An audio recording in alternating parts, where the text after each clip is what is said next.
All right, hi guys. We're going to be talking about Barbara Kruger today. So let's get started. So Barbara Kruger was an artist, designer, activist, and feminist. She was one of the most well-known female designers during postmodernism. One of the most well-known feminist designers to take up socialist activism in the 1980s. She was born in 1948 in New Jersey. During the late 60s, she studied design in New York and also did a lot of work with designing magazine covers, book jacket designs, and took up jobs photo editing for people. In 1976, she moved to California to become a design teacher at the University of California. In 1977, she took up photography and did a lot of black and white photos. But it wasn't until 1979 that she started collecting other people's images and using them in her designs. In the 1980s, Kruger left the commercial design field in order to pursue her interest in art. She quickly developed a signature style, which was combining black and white images with vibrant blocks of red text. The text was usually in futura bold italic lettering. Her work triggers the memory of the Russian constructivist movement. Due to her color scheme and use of photography. She was known for taking the language of advertising and transforming it into a language of art and protest. She focused on the dynamics of gender and social power in the American society. Kruger's style was partly a postmodern appropriation of found photography, but was also partly a historicist due to the Russian constructivism. So this is one of her famous works of art. It's called I Shop, Therefore I Am. It was made in 1987. She took this phrasing from a philosopher named Rene Descartes. I hope I'm saying that right. The famous statement is, I think, therefore I am. And Kruger is trying to highlight how consumer-driven society is. We are no longer measured by what we think, but by the things we own. If you notice in the design, the therefore is significantly smaller than the rest of the sentence, or the rest of the letters, or the words, sorry. And this is just to create a visual pause for the viewer when they're reading it.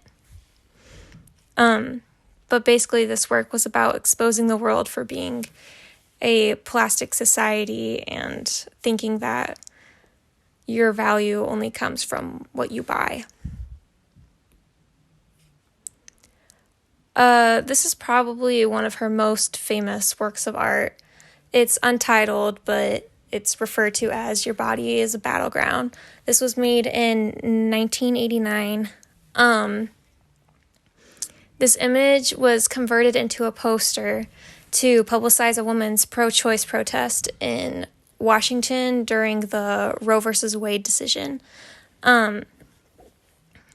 This was passed out to all the women during the march, and the words in the poster became a rallying cry for them. This image is still very relevant today in terms of the message and the art style. It's very direct, and it stands out due to the red and the use of positive and negative exposure on the picture.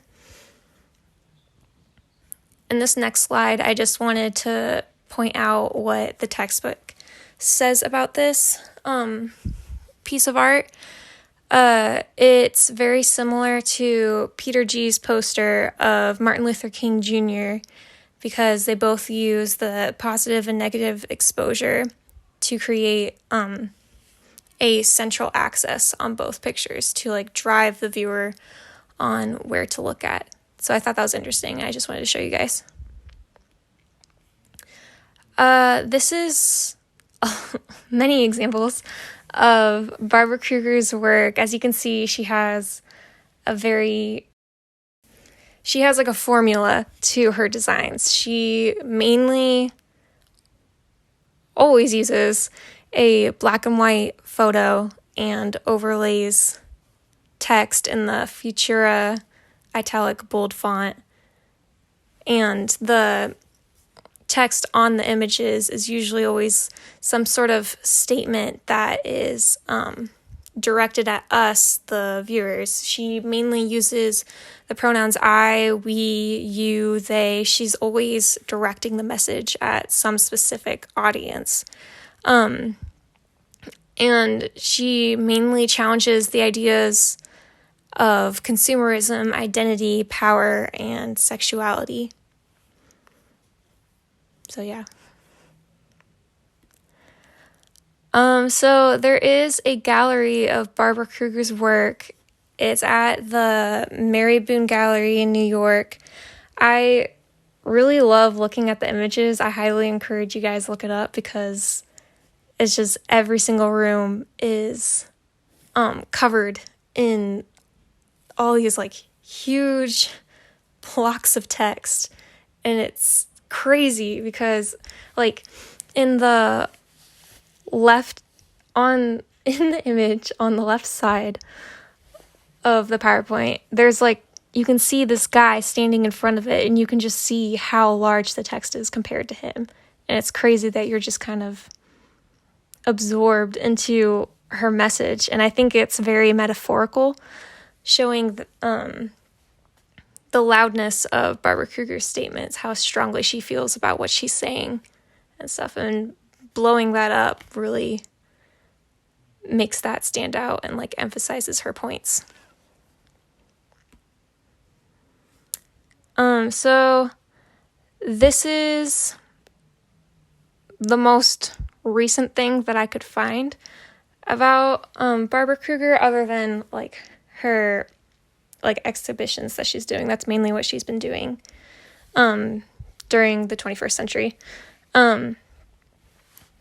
But one of the first things that I thought of when I was looking at her art was that her text reminded me of the Supreme logo. And oddly enough, there's this whole lawsuit about it that includes her. Kruger never actually sued Supreme. She just kind of overlooked the fact that Supreme was using her like text style and also using some of her images in their advertisements without her permission.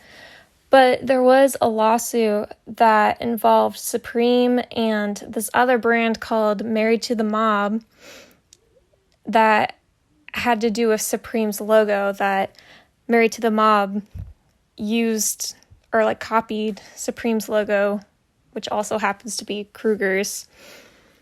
And it's just very interesting. So in response to all this, Kruger makes this exhibit that kind of mocks consumerism and hints at Supreme's use of her designs by designing skateboards that say "Don't be a jerk" and placing text on the skate park. And she had this installation that looked exactly like what like the inside of a store would look like. And she allowed people to buy merchandise, and they all had like bold statements saying like, want it, buy it, forget it. And it all had to do with the mind of a consumer and how we think as a society and like what we find to be important. So I just thought it was really interesting. You guys could look up more of it if that interests you. Also, it's kind of just ironic, the fact that her design stood for anti-consumerism, but those designs were being sold on t-shirts to consumers.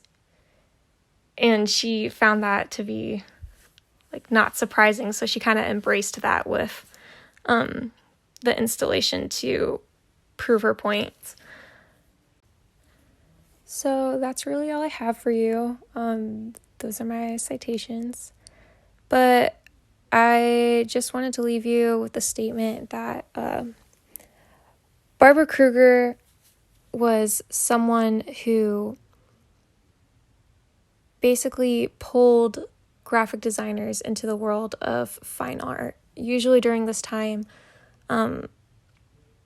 it was artists who were being pulled into becoming designers, but she took a different approach and made her designs more about conceptual art than about design, and allowed us to think differently in our approaches to creating messages to the public. So yeah, I hope you found her interesting because I think she's pretty cool. All right, bye.